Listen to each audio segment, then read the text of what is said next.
Mother, there's too many of you crying.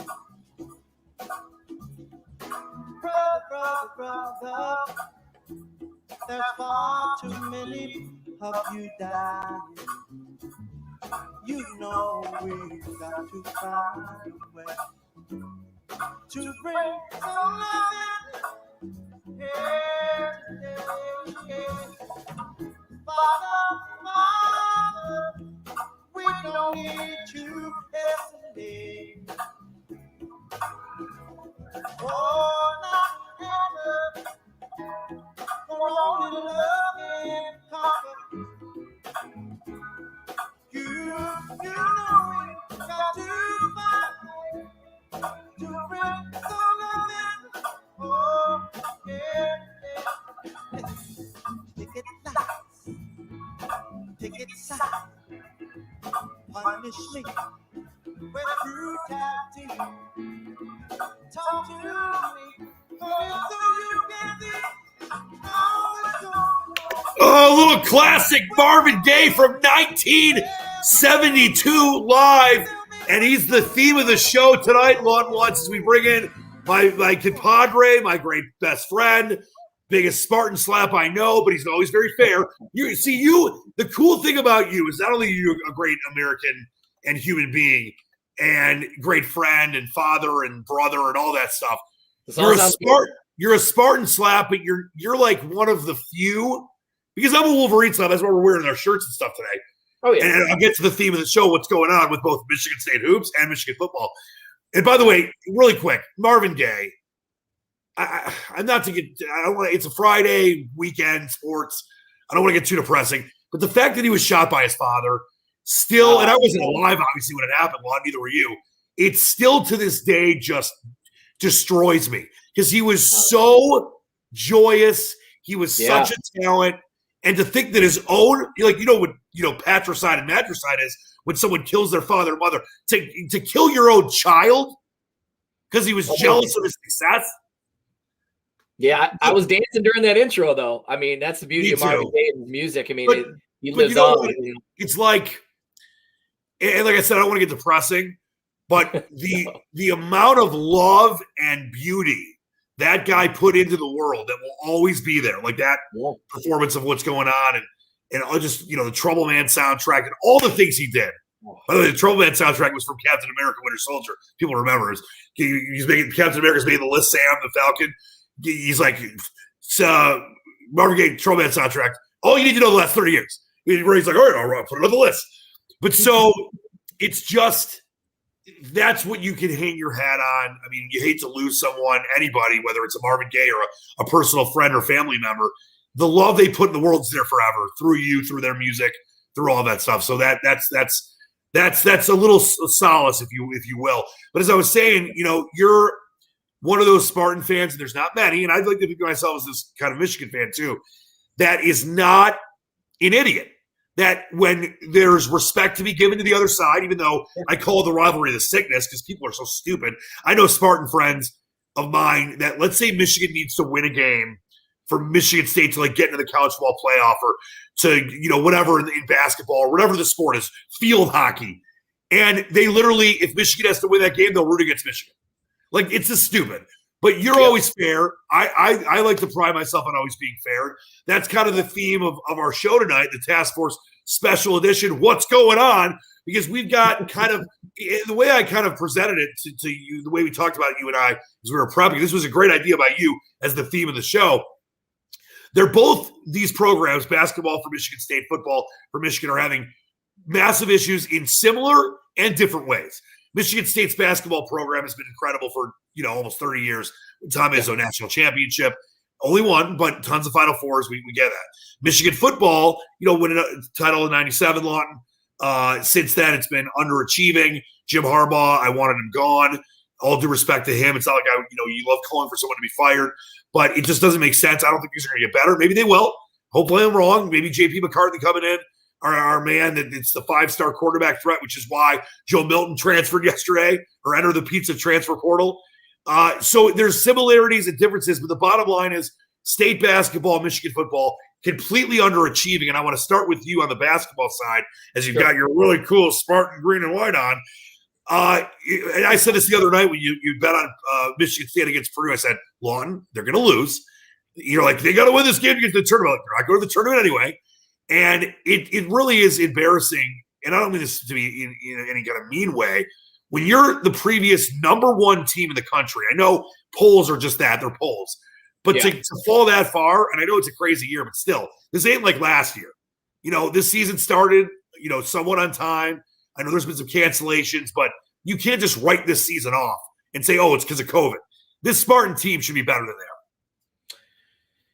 Maybe they should. It's hard to say. This is a byproduct of losing Cassius Winston and Xavier Tillman, who made up for all kinds of mistakes with guard play and inside presence. So I think you're now seeing the fact that Cassius made up for a lot of bad things. Rocket and Aaron Henry weren't guys that were ready to take the point guard position over. And you're left with Foster Loyer, who's not a bad kid. I mean, he can play basketball, but he's not a starting point guard for Michigan State by any means, not in my opinion. So you're also seeing something that I don't see very often and haven't seen in a long time with Tom Izzo teams. And there's just a lack of effort on this team.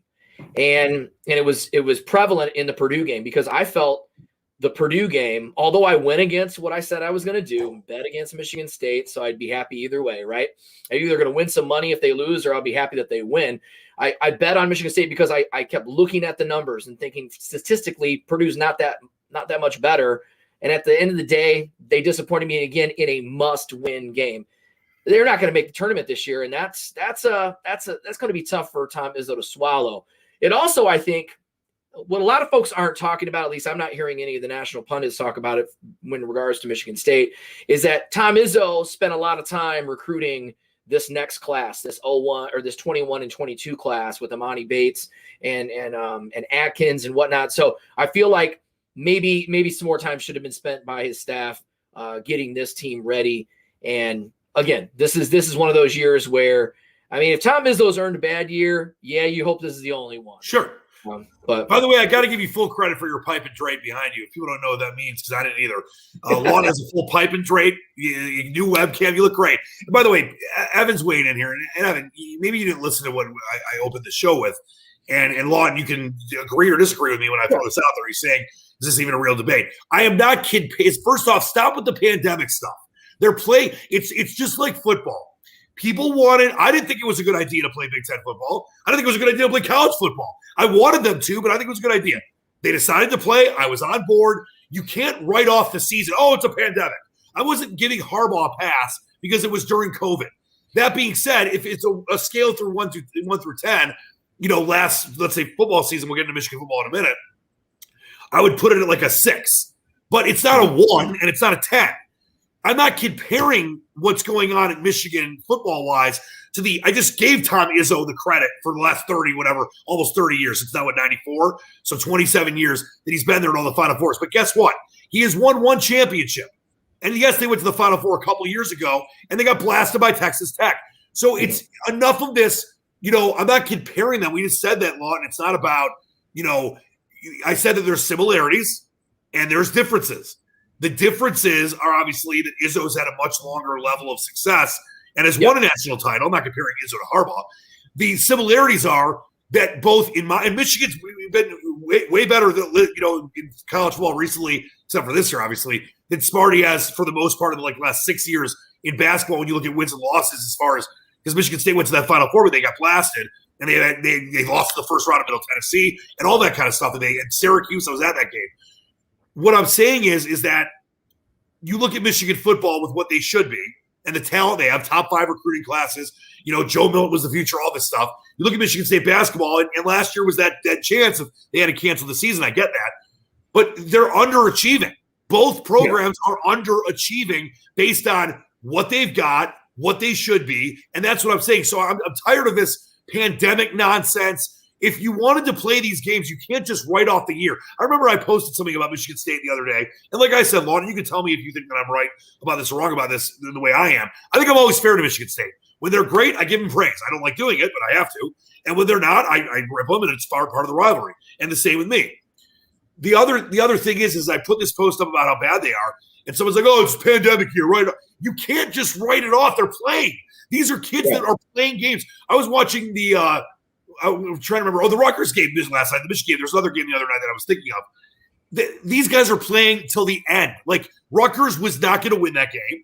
They were down by 10, 11, 12 with a couple minutes left. They weren't going to win. There was a game the other night. I think it was Gonzaga, BYU. They're down by 9 with 15 seconds left, and they didn't cover because of this. And they're still fouling and trying to make shots.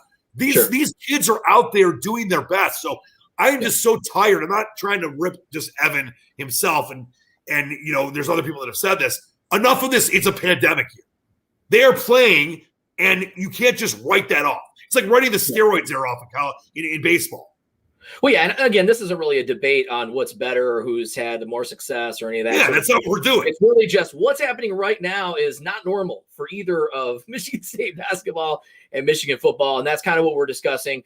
Again, Tom Izzo has nothing else to prove to me. He's a Hall of Fame coach, been to a lot of Final Fours, has won one national championship, and the only reason I think that's what drives him. He has something that drives him, and that's that second ring. But at the end of the day, if he wins another ring, I mean, is that really I don't know if that really just cements like his legacy is. I feel like he's already there, man. And listen, just to Evan is commenting again, and we appreciate you loving the show because we love you too. And it's one thing that you know about me, Lon, and people that watch me and listen to me on 97 on the Ticket. I'm not an argumentative guy. Like, we can go back and forth. I'm always going to come from a place of respect, but I just get mad about certain things. And once again, he's saying you can't say they're underachieving. I'm not talking about this year. I'm talking about overall. This is a Michigan State basketball program, much like my Michigan football program, that should have – I can't say Michigan football should have won championships, but they should have gone to Indy. They should have gone to the college football playoff at some point in the last 6 years under Harbaugh. Michigan State's won one national title, which is awesome, but one, Lawton, and they've had so many – that lost to Middle Tennessee, underachieving. Yep. That lost to Syracuse that year, underachieving. We don't know what happened last year. Maybe they would have won it all. That's my point about this. So, Evan, appreciate the comments. That's what it's all about. I'm glad you brought up last year because a lot of people forget. It wasn't an outright win, but they shared the Big Ten championship going. And they might have won the championship. They were 22-9. They were good, and I just feel bad for Cassius and Tillman and all those other seniors that never really had a chance to go through the tournament. And what can you do? It was a really crazy time in America at that time. So, but yeah, again, you have to see improvement coming, and you're not going to see it this season, not with Michigan State, but next season and the season after. I mean, let's be honest, it's going to be a joy in this state to watch college basketball because I think both programs are going to soar. They're going to be great. It's going to be fun to watch. Yeah, we're focusing obviously more on Michigan State hoops and Michigan football, which we'll get to in a second. And by the way, I got to throw this up because it's the most random thing I've ever seen. Dialogue transcript, according to all known laws of aviation, there is no way a bee should be able to fly. Its wings are too small to get its fat little body off the ground. The bee, of course, flies anyway because bees don't care what humans think is impossible. Whatever the hell that's all about. What's going on for our theme? Can we take a second to back up and talk about my Juwan Howard Wizards? And, okay, so, and Lon, you and I have talked about this many times. I knew, and I've known Juwan for a long time. I called his son, Juwan Howard Jr.'s games at University of Detroit Mercy, UDM for a while. I got one of my famous Sports Center call games of Juwan Howard Jr. He hit that shot from across the Canadian border on Friday the 13th with my man Earl Kieran. So I knew that Juwan Howard was a very highly respected assistant with the Heat for years. I knew he's a Fab Fiver. He had probably the cleanest of the Fab Fivers, the greatest connection to like the AAU, the top level 4 or 5 star blue chip recruits. Yeah. You knew he'd be able to get the guys into Ann Arbor. The question was, could he coach them? And obviously, a lot of guys will have to learn on their fly, guys or girls, whatever their job coaching-wise is or wherever it's at. And I'll tell you what did it for me. When he hired, which I think was his first hire, when he hired longtime St. Joe's coach, Phil Martelli, as his lead assistant, I knew this guy knew what he was doing.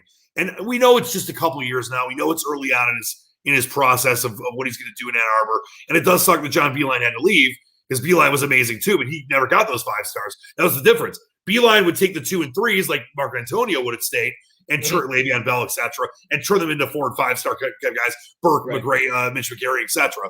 And it was a question of could Juwan Howard get those 5 stars and keep them at a high level and make them lottery picks and win championships and that kind of stuff. But when he hired Phil Martelli, I knew that he's like, listen, I can't do this all on my own. I got to learn. This guy's been a multiple decade-long coach.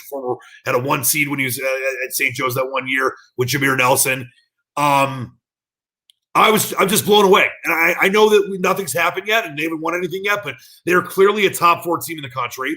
I think anything less than a Final Four this year, even though it's a wacky year, would be a disappointment to me. You look at what Livers and Onions and you look at what Dickinson and just these guys are having fun. They're fun to watch. I know as a Spartan fan, it probably kills you, but you admitted this to me. This is a fun team. And I think that what Juwan Howard has done in a short period of time in the middle of all this COVID nonsense has been literally nothing less than incredible, to be honest. Yeah, I'm a huge basketball fan, and as much as I can't stand it, I watch Michigan basketball right now, and they're legit. That's a fact. They look good. Obviously, they've got to get through the tournament and win some games, and hopefully, for you and your fan base, they get to the Final Four, even a national championship. That'd be a very quick turnaround too. It was really interesting that you brought up John Beilein too, because when I felt like a lot of what Howard was working with that first season was a lot of Beilein ball, a lot of 3-point shots. They don't really have a flaw in their game. They're good on both sides of the ball, great guard play, solid inside presence. They play great defense. I mean, there's not really a huge hole in their game right now. And I can understand where the fan base is excited. It's just odd because you would think on the flip side, football would be there after Harbaugh spent so much time as their head coach. Well, that's what you call a segue in the business. And there's my man, Joe Milton, who I thought was the future. And I thought finally Jake Rudock's the best quarterback that Jim Harbaugh has brought into Ann Arbor. Let's be honest. I mean, it didn't work out with Shea Patterson. It didn't work out with, Brandon Peters transferred to Illinois was better there. Joe Milton, I thought, and I was told this. See, if people don't know, being in the media, we get to cover a lot of events and practices, etc. You're not allowed in the media to cover or at least go to Michigan or Michigan State or any college practice. It's not the way it works. So I had a guy, that does camera work here in Detroit that would go in there and help film the practices, and I was able to talk to him 3 years ago, the year that Shea first came, and it was him and McCaffrey, and they were all, kind of the 3 guys. But it was, Shea was supposed to be the quarterback. I was told then that Milton looked the best, that he had the best arm, he had the best upside. At that point, I think he was, a redshirt sophomore that year, but he wasn't going to be the starter. If anything, it was going to be McCaffrey or Patterson. And, I think Shane Morris was in the mix that year. That was before. I just know that Milton was the third. And I thought this was finally the guy. And then yesterday he enters the Little Caesars Pizza transfer portal. He's out. And I know that, J.P. McCarthy's coming in, the 5-star. Yep. But once again, and like we said, there's obviously a lot of differences between state basketball and Michigan football with the struggles. And there's a lot of similarities. To me, the main similarity is the underachieving. And I'm not talking about just this year for state basketball. Yep. You go back a decade. Yes, they went to the Final Four, but I'm not to harp on it. Middle Tennessee, Syracuse, they've had teams that should have gone a lot further or maybe won a national title, as tough as that is. That being said, you look at Michigan football. Yes, they've had a couple double-digit winning seasons. Who cares? They're all hollow to me because Michigan's yet to go to Indiana or Harbaugh in 6 years. They're 1-6 at home against Ohio State and Michigan State. That terrible record against 500 teams on the road, against top 15 teams on the road, top 25 teams in general, all that stuff. And now Milton's gone, and Harbaugh got extended, and it's not like a hard extension. They could get rid of him in the next couple of years. I'm just so frustrated with Michigan football line. And yes, you had D'Antonio kind of go down at Michigan State at the end, but at least he went to Indy, multiple times. He went to the college football playoff. I'd rather have gone and lost 55-0 or 38-0 like Michigan State did than not have gone at all. I'm just so tired of people thinking it's going to turn around under Harbaugh. Can it? Sure.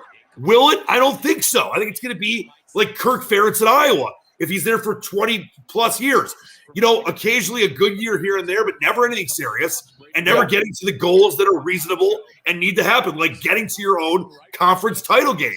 And Milton leaving, I know that he necessarily wasn't the future anymore, but he got benched late in the season. You kind of knew it was maybe over, but boy, this is not good. Not good. No, it's not. And you've got who do we got? Cade, is it Cade McNamara? He's another. Yeah, I mean, I still think that JP's the guy, that's coming in. Yeah, but I will say the eye test last year, watching Milton after that Michigan State game, he just didn't look the same. The confidence was gone. And I thought Cade did a really nice job. I thought he had a really nice arm. He didn't make too many mistakes.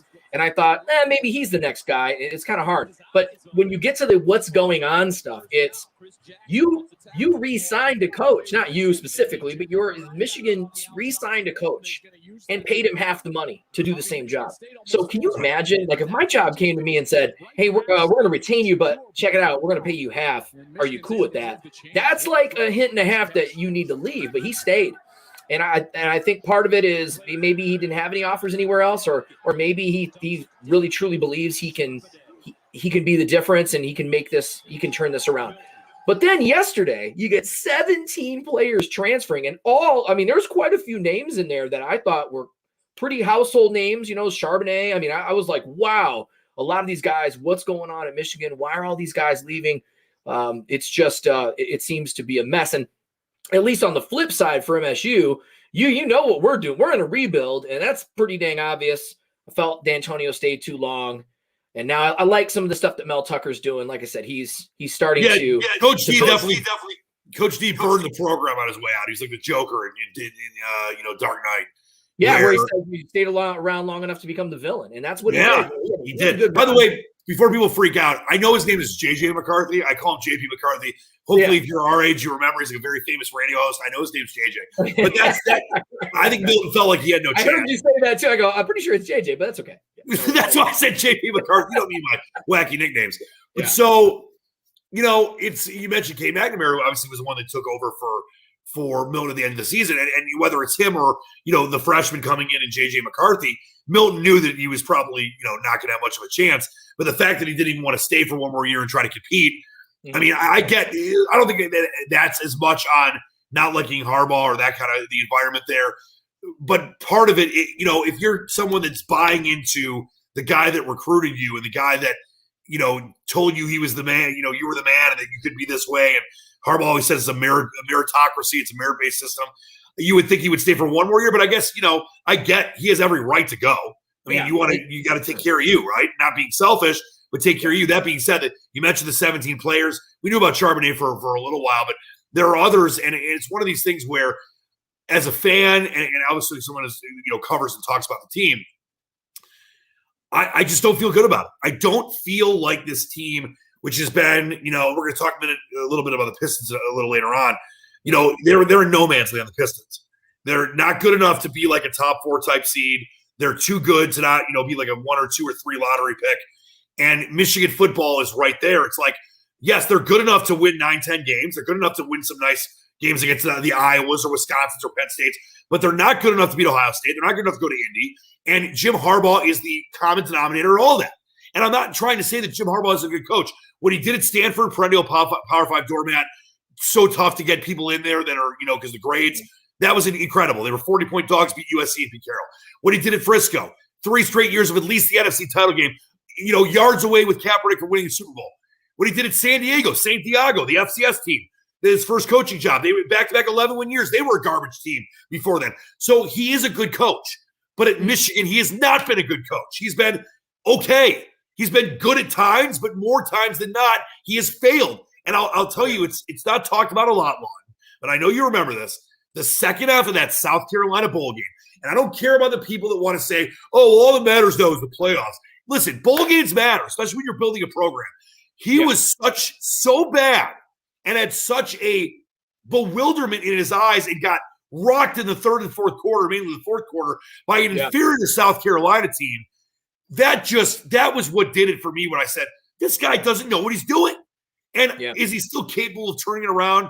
When I say turning it around, like being a team that can actually compete with the Ohio States and be the best team in the Big Ten, sure, he's got a chance. But until I'm proven otherwise, that's why I wanted the program to move on from him and find the Matt Campbell or the Brian Harsin or the guy that actually, if he got the resources that Harbaugh has and who's got it better than us, could really get the job done. To me, I feel like they're stuck in no man's land with Harbaugh. I really do. Yeah, and it's tough. So if you're Michigan right now, or if you're just not really, if you're like a non-avid Big Ten person, this is how it usually goes in the Big Ten. I use this reasoning all the time. You basically have, in a normal season, you have 4 what we would consider cupcakes or less than great teams that you play at the beginning of the season. A lot of times they're in-state rivals or 1-and-1s or whatever they've got, right? And then you typically play about 8 games in the Big Ten. So if you take care of the teams that you're supposed to at the beginning, like Michigan normally does, and then you have an average record in the Big Ten, you're 4-4, you're going to win 8 games. So winning 8 games is nothing special. Matter of fact, in the Big Ten, winning 9 games is nothing special. It just means you beat one of the opponents people thought you weren't going to. Then you have, if you win 10 games, you got to play Ohio State, and they're just lights out right now. So it's a tough time for Harbaugh to be here. But again, it goes back to what I said about Izzo's team and effort. You just don't see good preparation. You just see a lot of things falling apart. Watching these games, Michigan football games, just doesn't look like what I remember Michigan football looking like, what I remember being irritated by for a long time. It's the same thing with Tom Izzo's team when you see that lack of effort. Like, where is that? Why is that missing? Perfectly said. I got 2 bottom line questions about both programs in 1 second, but first let's hear from our good friends at Screwball. Screwball Peanut Butter Whiskey. A refreshingly unique taste on the world's most classic spirit. It goes down smooth with a perfectly blended finish. Anything but ordinary, and always lives up to the name. Sure, it sips a little different, and that's just who we are. Peanut butter. Screwball Whiskey. The original peanut butter whiskey. And if I'm not mistaken, this legendary picture of you is actually drinking Screwball. That's right. I tell you what, that stuff's pretty good. Too many of them. Drink responsibly, everyone. Yes, too many of them. Just food for thought. The headache does come. It does come. Advil is necessary. Drink a lot of water. Drink a lot of water. Yeah. But actually, that's some really good stuff. I was introduced to that last October. Never had it before, and it's very, very tasty.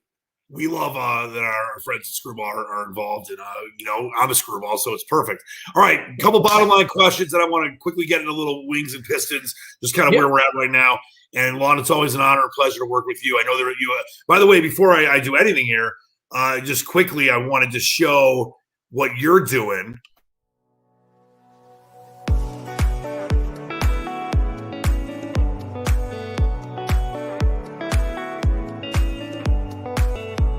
Your great new show, Hey, That's Easy, that I think there's a really cool guy that directs that show. I think his name might be Dan Sneech. But you're doing a great job with that. It's great to be involved with that. New show coming up March 16th. You got a big call today on that, so very pipe and drapey, if you know what I mean. Yeah. It's evolving at an interesting pace. We're getting good viewership, and of course, my company. It's a partnership with University of Phoenix and Comcast, who I work with, and it's like I said, it was an idea at first. We wanted to do a show for customer engagement, and now this thing's growing by leaps and bounds. And the theme for March is Get Inspired. So we're doing some inspiring stuff and asking for folks, if you've got a story out there that you feel needs to be told, and it's a very inspirational story, it could be anything. Reach out to Dan or myself on the task force site and let us know, because we're interested in making sure that story is heard. And you always inspire me a lot.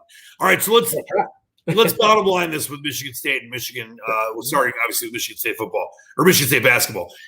Do you think Tom Izzo will ever win another national title? I do. I think it's going to come in the next 2 years, and if it doesn't, he's going to retire. I still think he's going to be a great coach, but at that point, if you can't get a ring with Bates and company, then everybody that's coming, maybe it's time to give the keys to somebody else at Michigan State. There's a lot of great coaches on that coach staff that've been around a long time. Dane Feist, one of them. Dwayne Stevens, a lot of those guys, they've been there for a long time, and they could certainly take over after Tom. And again, like I said, I don't think Tom has anything to prove anymore. We just want to make sure that effort's there, especially next season. They're competitive, and you know what? Get us in the tournament, and we're and that's our time. And I hope for next year, like I said, it's going to be fun to watch both Michigan and Michigan State go head to head. Sure. The 2 best team in the Big Tens. I would be shocked if they weren't next year and the year after. Well, I got a lot of respect for you. Got a lot of respect for Izzo. But I'm going to tell you right now, he's not winning another national title in Michigan State. I just don't see it. And listen, for the Spartan fans watching, I hope I'm wrong, but I just don't see it. I just don't. It's not that the game is passed them by or anything. And this year could end up being a total anomaly. But either way, there's just been too much underachieving to me. And I know last year we have no idea what would happen. They might have won the whole thing. But, you just think back to Middle Tennessee, and you think back to Syracuse, and you think back to Texas Tech in the Final Four where Michigan State had beaten Duke. They finally got past Tom Izzo's nemesis, and they just looked silly most of that game. I just don't see it. I don't think it's going to happen. Build you up and break you down. That's a Spartan tradition, unfortunately. Well, and I'll tell you this. Tom Izzo, you mentioned, that second title is he needed. It's not that he needs it. He's always going to be one of the best coaches in the modern era. Yeah. But he's not Coach K. He's not Roy Williams. He's not, a lot of these guys. And that doesn't mean he's not one of the best coaches ever. He's just not. He's not he's not that top echelon. Well, and that's okay. There's a big reason why he's not. It's that generally he doesn't get the same talent as those guys. And that's just the bottom line is that, hey, it's a real nice story that Izzo's been able to get to all these Final Fours. But what ends up happening a lot of times, and I think what a lot of folks miss, is that you get to these Final Fours and you see the likes of those Coach Ks and those Roy Williams and the big boys that have been big, and they've been big for a reason. Yep. I think the next 2 years, Izzo's finally getting that type of talent. I remember what a big deal it was when Imani Bates said he was coming to Michigan State. That was a huge deal for us. And again, if Izzo can't get it done with those guys, then I think you're on the right side of that argument. You've got the talent now. Let's get it done. I think that's a very fair point. Before we get into the Michigan side of the question, Kurt's asking us who's going to make the Final Four next, Michigan or Michigan State. It's an easy answer. Obviously, I think Michigan's going to make the Final Four this year. Yeah. But if let's say it's next season, or Michigan doesn't make it this year, I still would go Michigan. I think Michigan, with Juwan Howard and what he's doing with recruiting, and obviously with Martelli and the coaching staff he's put together, and the synergy that team has, whether it's a COVID year or not, I think that if you had $1,000 to bet and you could pick Michigan or Michigan State, who has a better chance of going to the Final Four, I would take Michigan for the next few years. I really would. That's what I do being a Michigan fan. There's a plus 1,200 line on that right now for Michigan too to go to and win the national championship. And let's be honest, 14-1. Yeah, let's be honest. Right now on this show, if Michigan goes to the Final Four and they lose to a team like Gonzaga, who it really seems to be, it seems like it's their year. Let's be honest. Are you going to be mad? No. That's a great accomplishment for Juwan Howard. No, by the way, Lon, it seems like it's been Gonzaga's year every year for like the last decade. So I don't know about it seems like it's their year, but they never. Yeah, they play such a weak conference. They're not used to good competition.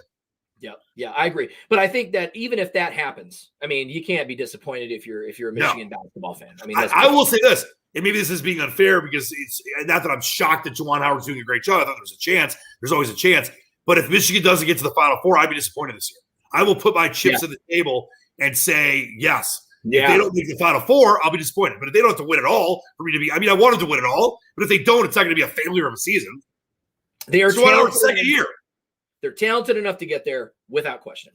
Yeah. I'm sorry, third year. Appreciate Kurt watching. All right. So the other side of the question is Michigan football.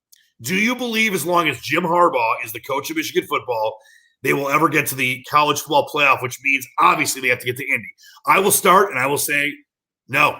And I knock on wood and hope I'm super wrong, but I just don't see it.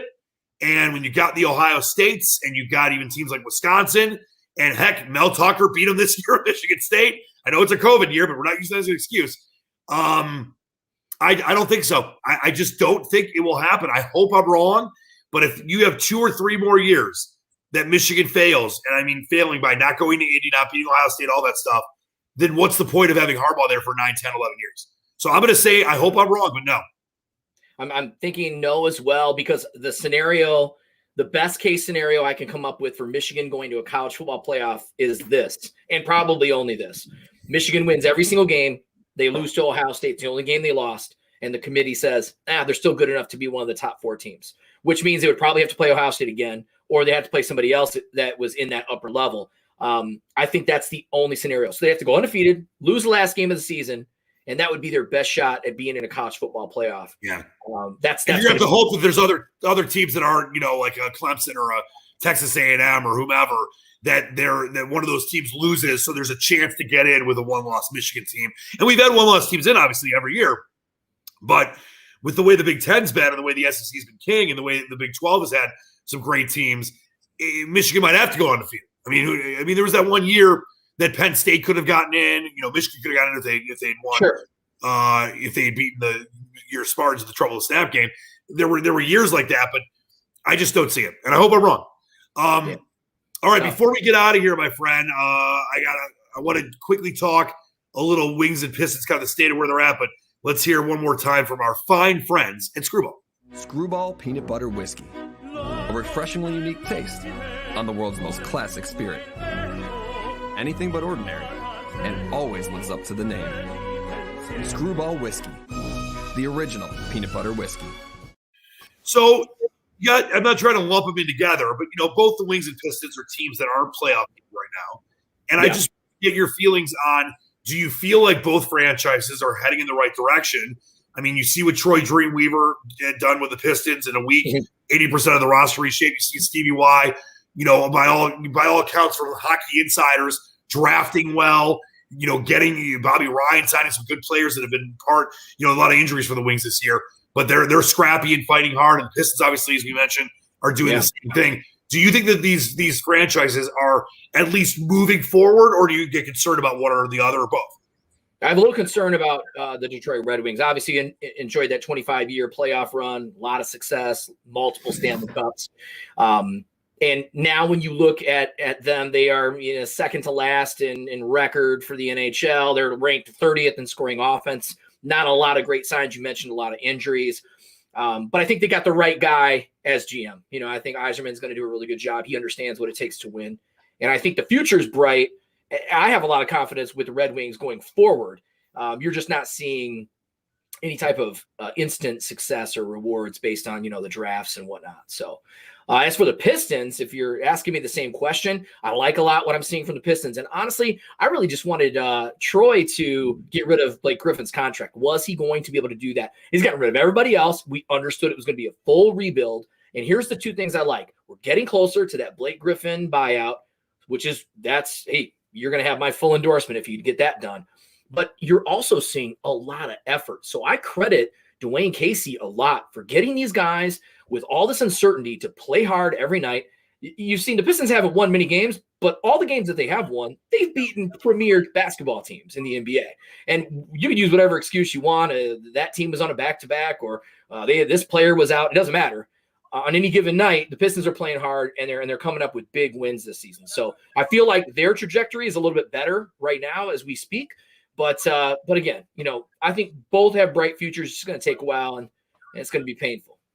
Yeah, and listen, I think you said that perfectly. And the Wings, it's all about getting good value in the draft, continuing to find identify the younger guys, and whether you got to get the right kind of goaltender for long term. And obviously Jimmy Howard's gone and is retired.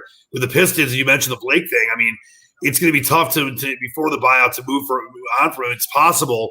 But what they were able to do, and I hated seeing Derrick Rose go, but that was the right move.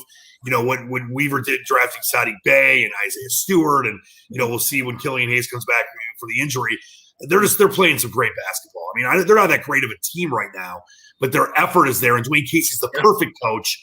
Like if Gardner had been there instead of Brad Auspis at the beginning of Leland's, the end of Leland's tenure.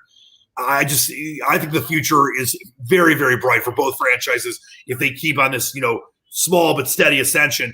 Pistons, I mentioned that. I keep using this pen. They keep very cool pen, by the way.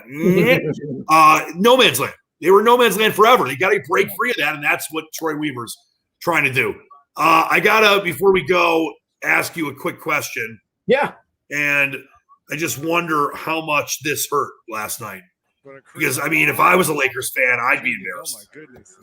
No issue at all. I expected it. I heard Schroeder was going to be out. AD was going to be out. And once I knew AD was going to be out, I was happy that he didn't tear his Achilles tendon. He's going to be out for 4 more weeks. Yeah, and that's fine. Keep him out, get him healthy, take as much time as you need before these playoffs come, so he has a chance to get back into his rhythm and make a nice playoff run.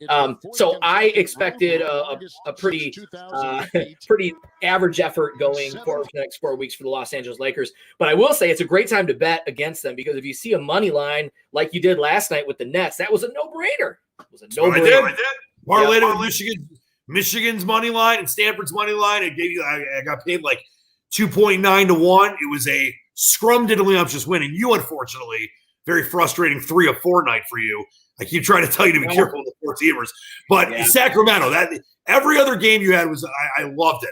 But I would never have just had my fate decided by the Sacramento Kings. They are so wildly inconsistent. They're a good team, but they're just so inconsistent.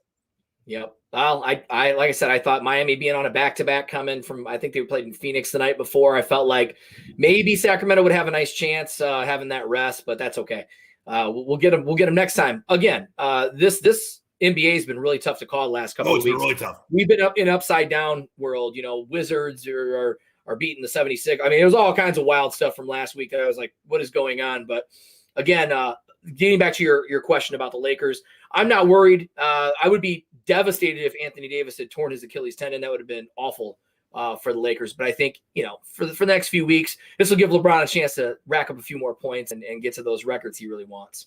Yeah, people don't know Lawton is as much of a Michigan sycophant as I am. Lawton is a triple Lakers sycophant, but very fair. And he wants he's a Pistons season ticket holder, so he wants to see success here as well.